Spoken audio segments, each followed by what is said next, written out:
a saddle is basically, it's the lamb shoulder that I've deboned, and then I've rolled up with some butcher string, and it sort of looks like the inside of a beef Wellington. So it's long and round, and it's wrapped.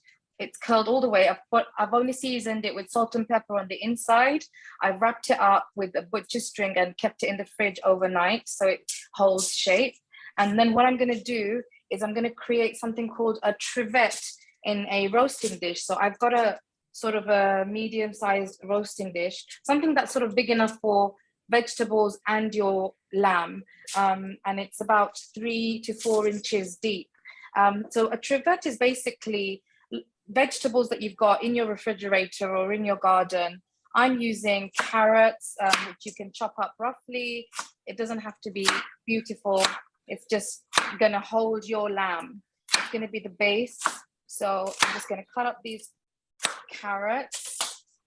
Now, are you wearing any protection on your hands while you cut? Do you have a tip for us as you're cutting, how you can do that without cutting yourself? You do have a basically, what I do, I don't really rely on the distorted vision, because that was how I was cutting myself, because I was not looking at the right object. I was looking at the false one, which is like the double, triple vision I have. So what I do, I use the technique where I'm holding onto the actual fruit with my knuckles facing down, and so my nails and fingers are out of the way, and sort of take your time. I think, I tried lots of aids and I found they were more of a hindrance than a help. So I'm sort of relying more on the sound and the placement. Make sure you have a really sharp knife, because the worst thing that you can have is a blunt knife. That's how you're going to cut yourself. Keep your fingers out of the way and take your time. Don't rush. Don't rush. That's right. Yeah, absolutely. Put those fingers in and make sure your knuckles are showing. Yeah, and I would say have a plan in place so you know exactly where everything is, so you're not sort of running back and forth. I'm now going to peel some shallots, and shallots are sort of they're a bit like onions, and I'm not going to cut them up too much. I'm cutting them in half, taking the skin off, and just putting it in the dish. I've got about 3 carrots in there. I'd try my best to make sure none of the skin remains.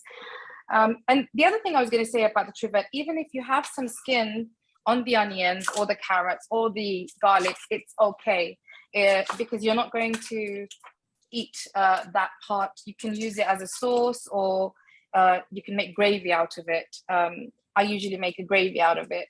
So it's sort of going to be absorbed by the lamb, the smells, the aromas. So yeah, so don't worry too much about being a perfectionist, which is something I learned the hard way. It'll give it more flavor, so it adds some moisture as well. Yeah, exactly. That's what you want. You want moisture, and you want flavor and aromas. So this is like the British side of things, like the onion, the red onion, the shallots, and carrots. And I'll show you in a bit the cultural influence that goes into this dish. Is that the Asian side you're talking about? Yeah, so the South Asian, the part that I put into the trivet will be some chili. Now, traditionally, you don't put chili in a trivet, but I am, just because I want that sort of, not overpowering, but a hint. You can take the seeds out if you don't like, heat, and just have the chili itself, or you can keep the seeds in, and I'm going to keep the seeds in. How about you guys? You like your food spicy, or? I do, definitely. I do. I love spicy. Me too. It burns more calories too. Oh yes, that's it. It is. It's good for your metabolism. Just a few more shallots, and then I'm gonna. Shallots. We say shallot. What do you guys call it? Sorry. Shallots. Oh gosh, shallots. Yes, we're gonna. Oh yeah, we call it shallots. So I do apologize if it sounds like alien. I love it. It sounds so sophisticated. The other thing is clean as you go along. So I'm gonna just get rid of the skin so that I don't get confused with the skin and the vegetables. It's always good to clean as you go along. Now, the garlic, I've got a whole bulb of garlic here. All I'm going to do is just rinse it with the skin on, and then put it on its side, and I'm going to slice through halfway. I'm not going to bother peeling it or crushing it. So what you've got now is 2 halves of a whole bulb of, is it a bulb, what you call it? I think so. And then it just goes in with the skin. Don't worry about the skin. Like I said, I know you can, but you don't need to, because again, like I said, the trivette's going to become a gravy, or it's more for the flavor and the aromas. I have myself some red chili now, and what I'm going to do is I'm going to take the stem off. Well, try to. Okay, it doesn't want to come off. I'm going to cut it. I'm going to slice it in half. I'm going to leave the seeds in, but if you want, you can take the seeds out. The other thing I'm adding to the trivette is celery sticks. Is that what you guys call it over there? I call celery sticks. Yeah, yes. Just celery. That's good. The same thing. Yeah, basically, there's sticks and celery, so, chopping up. Yeah. So again, I'm going to chop them roughly. I'm holding them as a bunch. I've got about 3 or 4 pieces of celery, and I'm holding them with my hand together and just chopping them all at once. And that's going to go into the dish. I'm pouring that in the dish right now. Oh, don't put the root of the celery, because they're a little bit tough. I mean, I don't know if there's anything wrong with doing that, but I don't like it. That's just my personal choice. Now, in that, I'm going to add some chopped parsley. You can use flat leaf parsley, you can use curly leaf, totally up to you. You can also use coriander instead, which is, I think you guys call it, what do you call it? You call coriander something else. Cilantro. That's it. Oh, yes, I use cilantro in a lot of things. I like that. You can use cilantro here, but I'm using parsley today. And then I'm going to get myself some thyme twigs, whole. I'm going to put them in there as well. And drizzle of olive oil. So I've got the bottle of olive oil in my hand. I'm going to put my thumb over the bottle opening and then drizzle it over like that. Because if I don't put my thumb over it, I'm going to get too much in there. So you're sort of drizzling all over, and then you go ahead and you season. I'm just using rock salt and pepper. You can add, you know, if you want to add a stock cube in there or all purpose, you're more than welcome to, but I'm going to keep this one simple because we want the lamb to be the star of the show. I'm grinding the pepper in now. So that's your seasoning.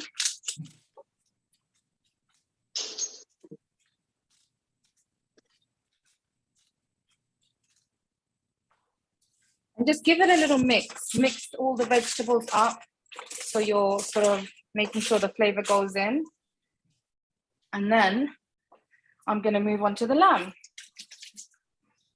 So for the dry rub, I'm going to do a dry rub before I do the wet rub. Let's move the chopping board out of the way. Now, do you make your own dry rub, or is this something you purchased? They make such good ones. No, I make my own. So what I'm going to do, I've got myself a little bowl, a ramekin, and in there, very simple, I'm going to add some. Right, okay, I'm trying to remember. Renee, can you remind me? I forgot, I don't know why I've gone blank. Okay, that's it, yeah. So I've got ground coriander. Now, ground coriander, we call it dhania, which literally translates into coriander. I actually make the spice myself. I buy the seeds, the whole coriander seeds, toast them and blitz them. And make them into a powder. So I've got about 1 teaspoon of that in there. And then I'm going to add something called Indian 5-spice. And Indian 5-spice is, again, a mix of sort of whole spices, including nigella seeds, fennel seeds, white mustard seeds. Yeah, so, and what's the other two? I think the cloves and whole black pepper. So Nice. again, we're gonna add some salt and pepper for seasoning. You know, season to taste, of course. It's all about the seasoning, right? I mean, you've got to have good seasoning for food to taste well. 100%, 100%. It's chicken No, slaw. I don't know. Chicken slaw with seasoning, but the same thing with the lamb. I don't know about you guys, but you know, pepper. I love pepper on my food. Pepper? I love pepper, black pepper. You can use some white pepper as well if you fancy an extra kick, but let's keep it simple. And then the kick on this rub is going to be my chili flakes. So I'm going to take my chili flakes. Let's open it. And then again, a teaspoon of that. Chili flakes, right, I'm going to have trouble. It's not going to fit. The spoon's not going to fit. So I'm going to try and pour it onto the spoon. Are the flakes better than the powder? I think it gives like the flakes, because they're dry chilies, it gives a very intense and deep flavor, and but it's not overpowering, if that makes sense. So yeah, that's why I prefer. So now I've got the dry rub. I'm gonna go generously over the saddle that I've wrapped and rub it in there. You know, don't be stingy. You want to use up all of that rubbing over that. So, do you ever have your children cook with you? Sorry? Esme, do you ever have your children cook with you? Oh, yes. Yeah, absolutely. They love, and you know, like stuff like this, rubbing the lamb and all of that. This is like what the kids, you could get the kids involved in, you know. And another thing is, a lot of us who have neurological problems, this is really good. Like if you have issues with your fingertips, motor skills, this is excellent for that. So now I am going to seal my saddle.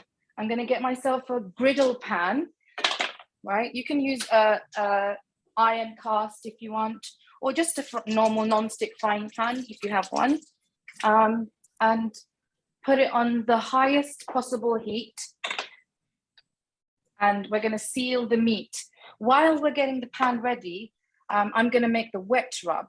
Now the wet rub is literally 4 ingredients. So I've got mustard. The British love mustard, right?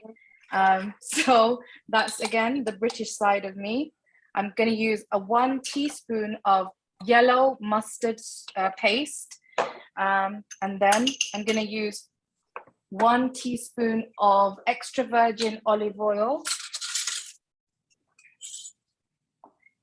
It's funny you should say that about the mustard, because Americans love ketchup.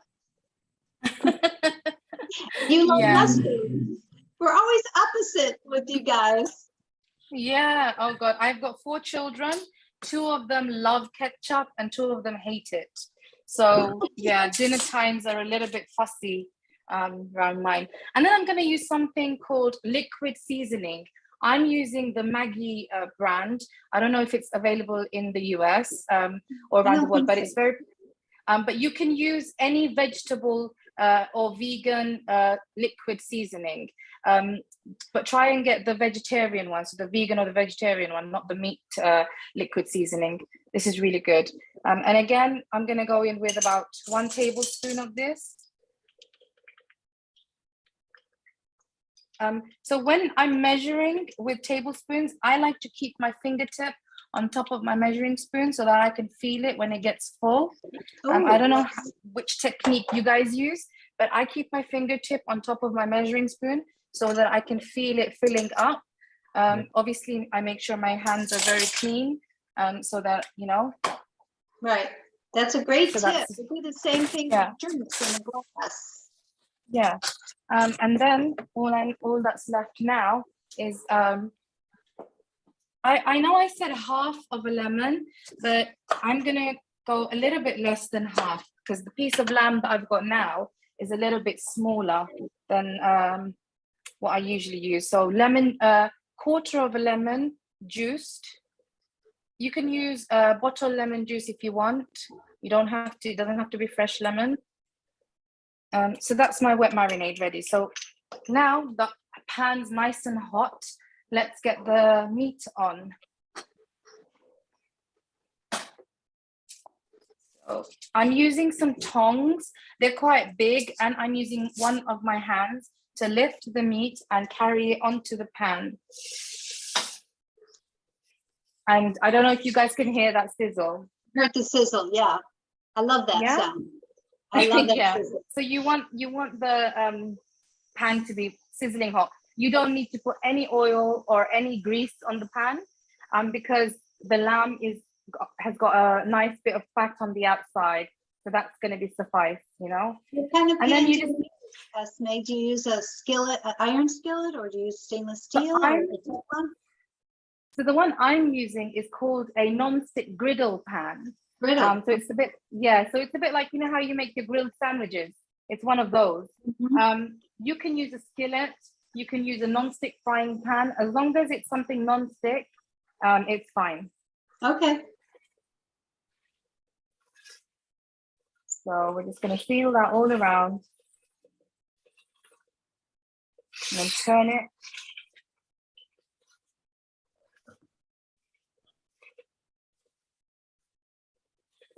I don't hear the sizzle anymore. I heard it the first time. Oh no, we've gone sizzle death. Is it still sizzling? Yeah, it's sizzling still, I think. No, I don't hear it. Maybe, I don't know, the first time I heard it. I'll take your word for it. It's got to sizzle at least four. It's got to sizzle at least 4 times as you turn it around. There we go. And then I wonder if you could do that on a grill. You could. I think you could.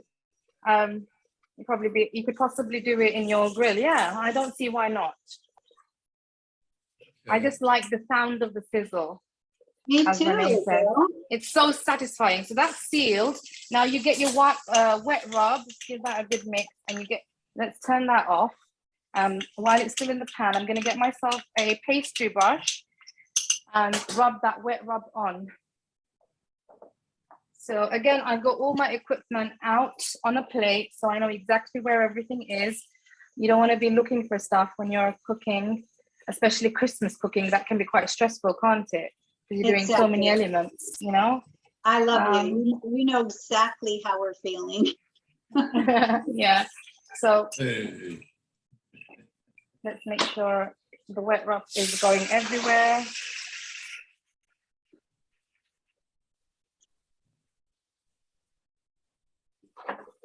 So you can make all these rubs ahead of time and just have them, you know, ready in your fridge, and then you just do it really fast.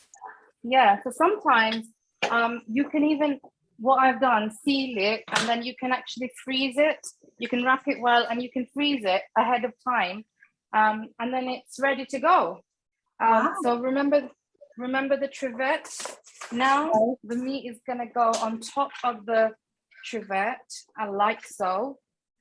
And you can add some vegetables at this point if you want to have some broccoli as a side. Just put that in the corner. I'm gonna have some asparagus as well, and then we're gonna put it in the oven. It's gonna go into 180 degrees Celsius. I'm not sure what that translates into as Fahrenheit. Oh God, I nearly forgot. I'm gonna cover it with some tin foil. Don't worry about the conversion, because most people have their cell phone, and we could just ask, you know, what 180 Celsius is in Fahrenheit. So that's okay. I think it's about 30 or 40 degrees more going to Fahrenheit. So if you like your meat medium rare, then I would only leave it in there for 20 minutes on 180 and then let it rest for about 15 minutes. Lamb needs resting. That's something we got to remember. Lamb doesn't do well as if you try to cut it as soon as you come out of the oven. You're going to be having a war. Okay. So yeah. So that's a really important part. So my children like their meat well cooked, and I like it medium rare.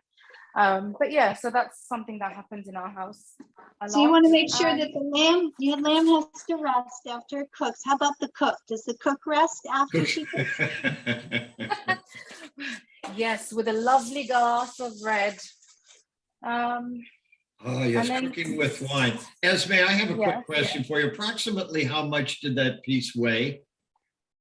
Okay, so it would weigh about the one I've just cooked now is Yes. just under 1.5 kilograms. I think it was about in grams 1,200 grams, something like that. The other one weighed nearly 2,000 grams, which is 2 kgs. It is just about 1,980 kilograms. That was the Would weight. it be so much time in the oven per kilogram? So I think Well, it turns out as per kg, it's about medium rare is 10 minutes. Well done is 20 to 30 minutes per kg. Do you happen to know if there's an internal meat temperature on that? That those of us who use these nice digital meat thermometers? Yes. So you see, I didn't learn to cook like that, unfortunately. Because when I was cooking, when I was sighted, it was, you know how you say eyeballing? So the way I cook now is, it's funny that you asked the question because I cook with my sense of smell more than anything. And the smell of the meat changes through every process. When it's medium rare, it smells a certain way. When it's well cooked, it's a certain way. But that's definitely something, I think even if you Google it, medium rare, what's the temperature on the inside? It should be pretty easy to find that out. Yeah. Standard for any kind of lamb, essentially, I was expecting. Yeah. Okay. The other thing I was just going to add, the lamb shoulder that I bought, that I deboned, I'm not getting rid of anything. I've used the bones and the extra trimmings, and I'm making a curry sauce. So I've got like onions, ginger, garlic, some curry powder, boiling away with that bone, and that's going to make a beautiful sauce for your lamb.